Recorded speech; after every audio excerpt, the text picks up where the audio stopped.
हाँ तो बच्चों, आज आप क्या सुनेंगे? आज मैं आपको सुनाऊंगी एक मज़ेदार परी और किसान की कहानी।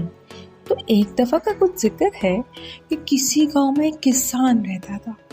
वो बहुत मेहरबान था। एक दिन वो अपने खेतों में काम करने जा रहा था। खेतों के रास्ते में एक कुआं पड़ता था। वो बहुत पुराना कुआं था। एक दिन उसने कुएं से किसी की आवाज़ सुनी, जैसे कोई मदद के लिए पुकार रहा हो। उसे वो आवाज़ किसी लड़की जैसी लगी जो एक जादूगर के कब्जे में था। किसान ने सोचा कि शायद जादूगर औरत का रूप बदल कर मुझे फंसाने की कोशिश कर रहा है।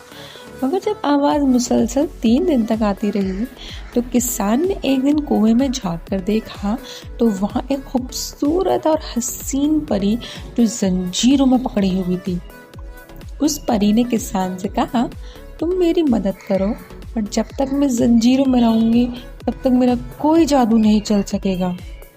किसान उसी वक्त घर से रस्सी लाया और परी को कुएं से निकाल लाया। जब परी कुएं से निकली तो उसने अपनी जादू की छड़ी से कुएं को आग लगा दी और कुएं के साथ जादूगर भी मर गया। परी ने किसान का शुक्र अदा किया और कहा कि जब भी कभी मेरी ज़रूरत हो तो मुझे ज़रूर बुला लेना। परी ने किसान को एक अंगूठी दी और कहा, जब मुझे बुलाना चाहो ये अंगूठी अपने हाथ में पहन लेना, मैं फौरन आ जाऊंगी। उसके बाद परी वहाँ से चली गई और किसान अपने घर चला गया। एक दिन किसान के खेतों में खौफनाक भेड़िया आ गया। वो किसान को खाने के लिए उसके पास आने लगा। किसान बहुत घबराया था। अचानक उसे परी की याद आ गई। उसने वही अंगूठी निकाली और अपने हाथ में पहन ली। परी तो वहाँ आ गई और अपनी जादू की छड़ी से भेड़िए को मार दिया। इस तरह किसान की जान बच गई।